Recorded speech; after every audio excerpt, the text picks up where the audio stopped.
नमस्कार साथियों। जागृति ने बड़े ही उत्साहित होकर पति के ऑफिस से आते ही पूछा, दिनेश आज सब्जी कैसी बनी थी?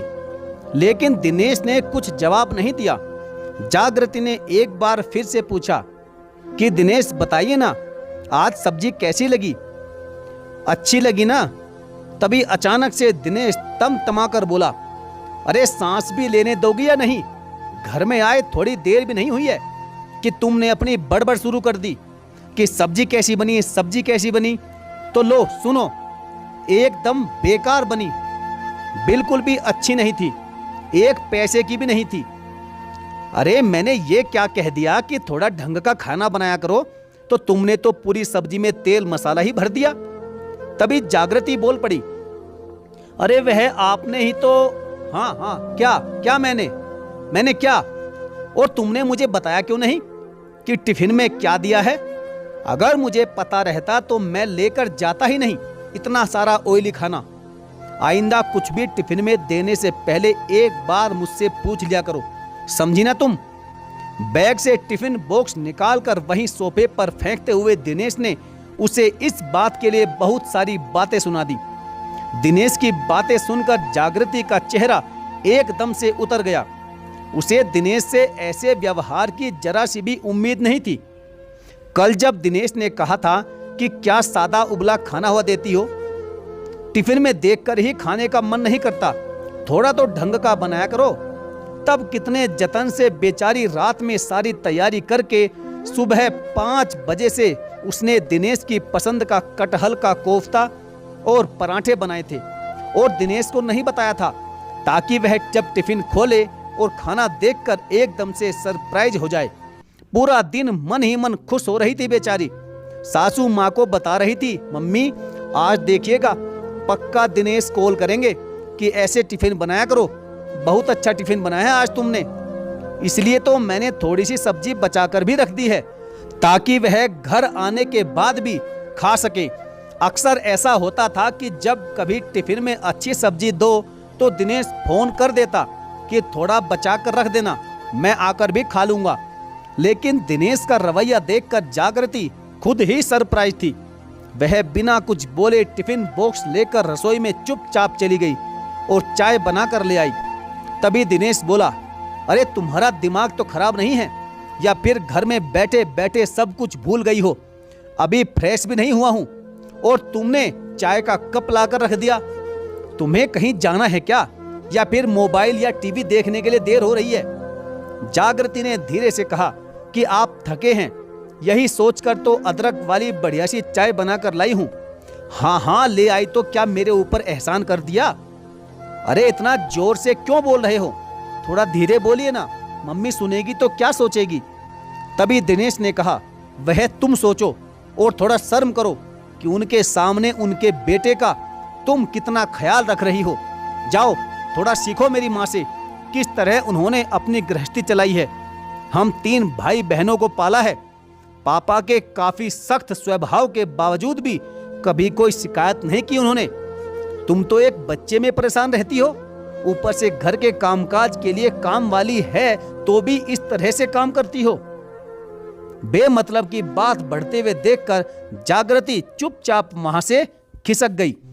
दिनेश वहीं सोफे पर बैठकर चाय पीने लगा।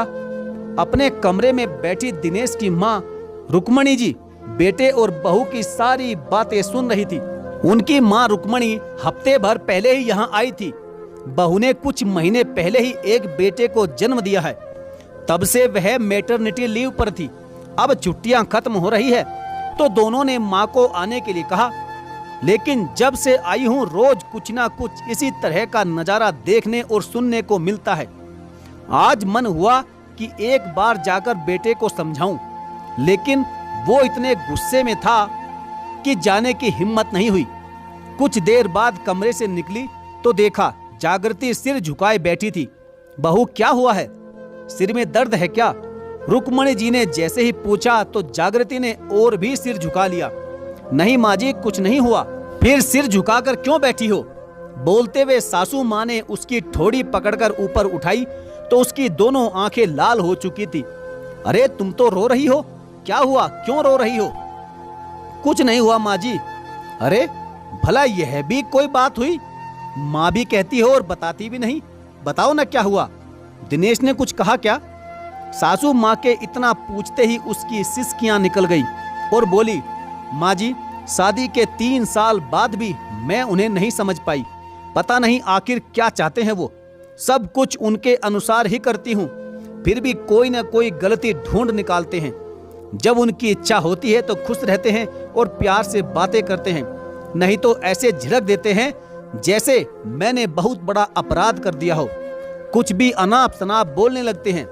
कल आपके सामने ही उन्होंने कहा था ना कि थोड़ा अच्छा खाना बनाया करो, इसलिए मैंने उनकी पसंद की सब्जी बनाई थी। अब उसके लिए गुस्सा कर रहे हैं कि बहुत तेल था सब्जी में, सब्जी ऑयली थी। अच्छा उस बात को छोड़, अभी अभी काम से आया है, थका हारा हुआ है। हाँ हाँ समझ गई, वह थके हैं, लेकिन यह उनकी एक दिन की आदत नहीं है। मैं शुरू से ही देखती आ रही हूँ। अपना मन हो तो तभी ढंग से बात करेंगे, पास भी नहीं आएंगे और इसी तरह से हमेशा चिढ़ते रहते हैं। अभी तुम इस बात की चिंता छोड़ो और रोना बंद करो। तू ऐसे रोएगी तो उसका असर बच्चे पर भी होगा, बच्चा छोटा है अभी। रुक्मणी जी ने बहू के आंसू पोंछते हुए यह सब बातें कही। जागृति उठकर जाने लगी तो रुक्मणी जी ने एक बार फिर बुलाया कि बहू आज तू रहने दे, मैं खाना बना देती हूँ। जागृति ने मना किया तो भी वह नहीं मानी। इधर दिनेश ने जब अपनी माँ को रसोई में देखा तो तुरंत रसोई में आ गया और बोला, माँ क्या जरूरत है आपको रसोई में आने की? अब क्या वह खाना भी नहीं बना सकती? हाँ हाँ क्यों नहीं बना सकती, वही तो बनाती है हमेशा। आज मेरा मन हुआ खाना बनाने का तो मैं बना रही हूँ, क्या हो गया इसमें? अरे माँ आप नहीं जानती, यही एक दिन भारी पड़ जाएगा। वह एक नंबर की कामचोर है, कामचोर। 3 लोगों का काम भी उससे नहीं होता। जरा उसको भी अपना तौर तरीका सिखा दीजिए, जिससे वह भी अपनी घर गृहस्थी संभालना सीख जाए। अरे हाँ हाँ सब सिखा दूंगी, तू पहले यहाँ बैठ, तुझसे कुछ बात करनी है। हाँ बोलिए माँ, क्या बात करनी है आपको? सबसे पहले तू यह बता कि तुम्हारा सब कामकाज ठीक ठाक चल रहा है? मेरा मतलब कोई परेशानी है, शारीरिक मानसिक या आर्थिक? नहीं माँ बिल्कुल नहीं, मैं एकदम बढ़िया हूँ। फिर तुम्हारी परेशानी क्या है बेटा?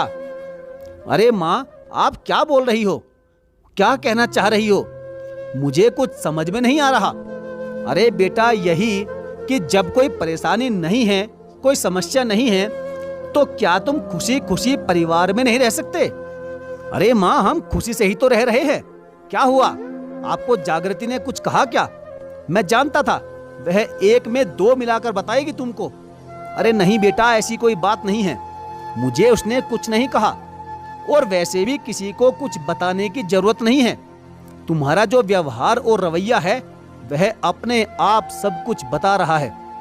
मुझे समझ नहीं आ रहा कि आखिर तुम्हें किस बात का घमंड और अहंकार है, एक पुरुष होने का, पति होने का, या फिर अच्छी कमाई करने का? माँ आप ऐसा क्यों कह रही हो? बेटा मैंने कभी तेरा दिल दुखाया क्या? जरूरी नहीं कि तुम मुंह खोलकर कुछ बोलो तभी दिल दुखेगा। मैं जब से यहाँ आई हूँ तब से अक्सर तुम्हें हर छोटी छोटी बातों पर बहू के ऊपर चीखते और चिल्लाते हुए देखती हूँ। क्यों? तुम प्रेम से भी तो बात कर सकते हो। बेटा तुम दोनों पति पत्नी हो, जीवन साथी एक दूसरे के पूरक होते हैं, तो छोटी से छोटी और बड़ी से बड़ी बातें मिलकर किया करो। माँ आप मेरा स्वभाव तो जानती हैं, बचपन से ही मैं ऐसा हूँ। जब आज तक मेरा स्वभाव चेंज नहीं हुआ तो अब भला कैसे चेंज होगा? लेकिन अब चेंज होना पड़ेगा, नहीं तो तुम्हारी मुश्किलें बढ़ सकती है। माँ क्या मुश्किलें बढ़ेगी मेरी? पापा भी तो ऐसे ही थे, आपने कैसे सब कुछ मैनेज कर लिया? अरे वही तो मैं कहना चाह रही हूँ बेटा, मैंने जो सहा वो मेरी बहू को ना सहना पड़े, इसलिए बोल रही हूँ कि थोड़ा अपने आप में सुधार लाओ। तुम्हारे पापा के इसी स्वभाव की वजह से ही कभी हमारा भावनात्मक लगाव नहीं हुआ। भले हमारे शरीर मिले लेकिन मन कभी नहीं मिले, इसलिए तो उनके जाने के बाद भी मुझे कुछ ज्यादा फर्क नहीं पड़ा, क्योंकि उनके रहते हुए भी मैं अकेली थी और अब भी मैं अकेली ही हूँ। मैं अपनी तरफ से हर वह कोशिश करती थी कि मैं तुम्हारे पापा को शिकायत का एक मौका भी न दूं, लेकिन फिर भी कुछ ना कुछ उनकी शिकायतें हमेशा रहती ही थी। रोज छोटी छोटी बातों को लेकर चीखना चिल्लाना, धौंस जमाना, हर निर्णय खुद लेना, सारा काम अपने मुताबिक करवाना। आखिर मैं खुद को उनके अनुसार ढाल लेती थी, क्योंकि मुझे ऐसा लगता था कि मैं ज्यादा पढ़ी लिखी नहीं हूँ, घरेलू महिला हूँ। शायद इसलिए उनका व्यवहार ऐसा हो। इसलिए तो जब तुमने मुझे जागृति से मिलवाया था तो मैंने एक बार में ही हाँ भर दी थी, क्योंकि मुझे लगा था कि तुम दोनों पढ़ाई लिखाई से लेकर नौकरी तक में बराबर रहोगे तो दोनों अच्छे से रहोगे, तुम्हारी दोनों की अच्छी बनेगी। लेकिन ऐसा नहीं हुआ। तुम्हारे अंदर भी पुरुष वाला अहंकार आ गया। बेटा, एक औरत अपना सब कुछ छोड़कर ससुराल आ जाती है, यहाँ तक कि अपना नाम और पहचान भी। खुद को नए परिवार के अनुसार ढाल लेती है और बदले में क्या चाहती है? बस थोड़ा प्यार और मान सम्मान। तो बेटा, यह बात गांठ बांध लो कि पत्नी सुख दुख की साथी होती है, कोई खिलौना या फिर मनोरंजन की वस्तु नहीं, जो जब जी में आया मन बहला लिया और नहीं तो ठुकरा दिया। बेटा, तुम ही बताओ, आखिर वह तुमसे किस चीज में कम है? पढ़ी लिखी है, नौकरी करती है, घर संभालना जानती है। अगर कम भी रहेगी तो क्या तुम इस तरह अपनी पत्नी से व्यवहार करोगे? बेटा, गृहस्थी की नींव जब पति पत्नी साथ हों तभी मजबूत होती है, वरना इसे गिरते हुए देर नहीं लगती। मैं ज्यादा पढ़ी लिखी नहीं थी, हर चीज के लिए पति के भरोसे थी। शायद इसलिए न चाहते हुए भी तुम्हारे पापा के साथ जीवन गुजार दिया मैंने। लेकिन मुझे नहीं लगता कि आजकल की कोई भी लड़कियां, खासकर वो जो आत्मनिर्भर है, वह तुम जैसे अहंकारी इंसान के साथ रहना पसंद भी करेगी। इसलिए बोल रही हूं बेटा, इससे पहले कि देर हो जाए, तुम्हें पछतावा हो, बेहतर होगा कि थोड़ा अपने आप में सुधार लाओ, अपने आप को बदलो। यह सब बोलकर रुक्मणी जी चुप हो गई। रसोई में कुछ देर के लिए चुप्पी छा गई। बस बेटा, मुझे तुमसे यही बात करनी थी, अगर ठीक लगे तो एक कोशिश जरूर करना। बोलकर रुक्मणी जी आटा गूंथने लग गई। दिनेश बिना कुछ बोले ही रसोई से बाहर निकलकर कॉरिडोर में जाकर घूमने लगा।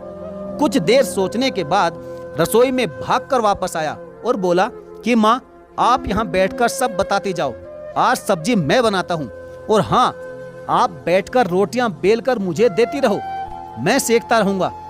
रसोई में दिनेश को देखकर जागृति को बड़ा अचंभा हुआ।